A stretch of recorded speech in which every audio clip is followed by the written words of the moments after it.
Bonjour les amis, je vous propose ma réflexion et méditation pour le dimanche 19 juillet 2026, élaborée spécifiquement à partir des textes liturgiques du jour. Dimanche 19 juillet 2026, 16e dimanche du temps ordinaire, année A. Première lecture. Tu manifestes ta force quand on refuse de croire en ta puissance souveraine. Sagesse 12, 13, 16 à 19. Psaume 85, 86, 5, 6, 9, 10, 15, 16. Seigneur, tu es bon et tu pardonnes.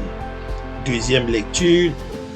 L'Esprit vient en aide à notre faiblesse. Romains 8, 26 à 27. L'évangile du jour. Laissez pousser ensemble le bon grain et l'ivraie jusqu'à la moisson.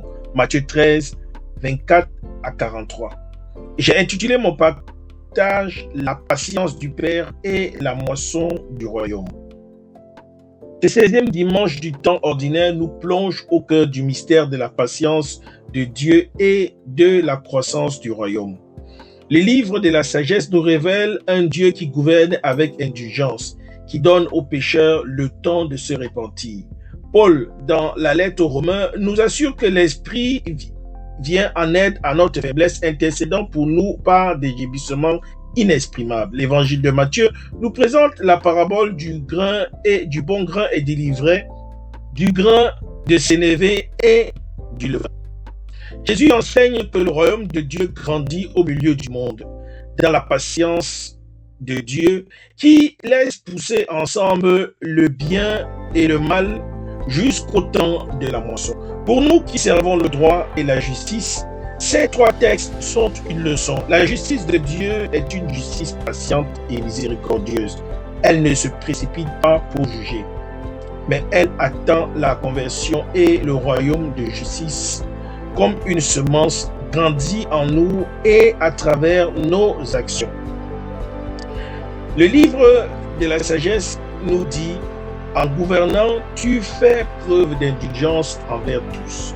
Dieu n'est pas un juge impitoyable, il donne aux pécheurs le temps de se convertir. Sa puissance ne se manifeste pas dans la condamnation immédiate, mais dans la patience qui attend le repentir. Pour nous, professionnels du droit, cette parole est un modèle. Dans nos métiers, nous sommes souvent tentés par la condamnation rapide, par le jugement sans appel. Dieu nous apprend la patience. Un juge patient, un avocat qui laisse une porte ouverte à la réconciliation, un officier qui cherche à comprendre avant de punir, tous imitent la patience de Dieu. La justice ne doit pas être une machine à condamner, mais une école de miséricorde. Paul, dans la lettre aux Romains, nous dit que l'Esprit vient en aide à notre faiblesse. Nous ne savons pas prier comme il le faut, mais l'Esprit lui-même intercède pour nous par des gémissements inexprimables. Notre justice humaine est faible. Nous ne savons pas toujours quoi faire, quoi décider. L'Esprit nous assiste, il prie en nous, il nous aide. Pour nous, cette parole est un réconfort. Dans les moments de doute, de difficulté, de fatigue, nous ne sommes pas seuls. L'Esprit est là, il intercède pour nous. Il nous aide à porter nos fardeaux.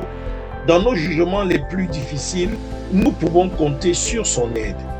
L'évangile de Matthieu nous donne trois paraboles du royaume. La parabole du bon grain et des livrets, un ennemi qui a semé des livrets dans le champ. Les serviteurs veulent arracher l'ivraie. Le maître dit: laissez pousser ensemble l'un et l'autre jusqu'à la moisson. Il ne faut pas se précipiter pour juger. Le temps de la moisson viendra. La parabole du grain de sénévé, une petite graine devient un arbre où les oiseaux viennent s'abriter. Le royaume grandit à partir de petites choses. La parabole du levain, un peu de levain fait lever toute la pâte. Le royaume transforme le monde à partir de l'intérieur. Pour nous, ces paraboles sont une espérance. Le royaume de justice grandit lentement au milieu du mal. Les mauvaises herbes ne peuvent pas empêcher la moisson. Nous travaillons. Notre travail, nos jugements, nos défenses, même petites, sont comme des graines de sénévé. Ils grandissent. Le levain de la justice, même discret, transforme toute la pâte. Le psaume 85 chante la bonté de Dieu. Seigneur, tu es bon et tu pardonnes. La bonté de Dieu est le fondement de notre espérance. Puissions-nous, en ce dimanche, imiter la patience de Dieu dans nos jugements. Puissions-nous, comme l'Esprit, aider les faibles et intercéder pour eux. Puissions-nous semer avec confiance, sachant que le royaume grandit même au milieu des ivraies.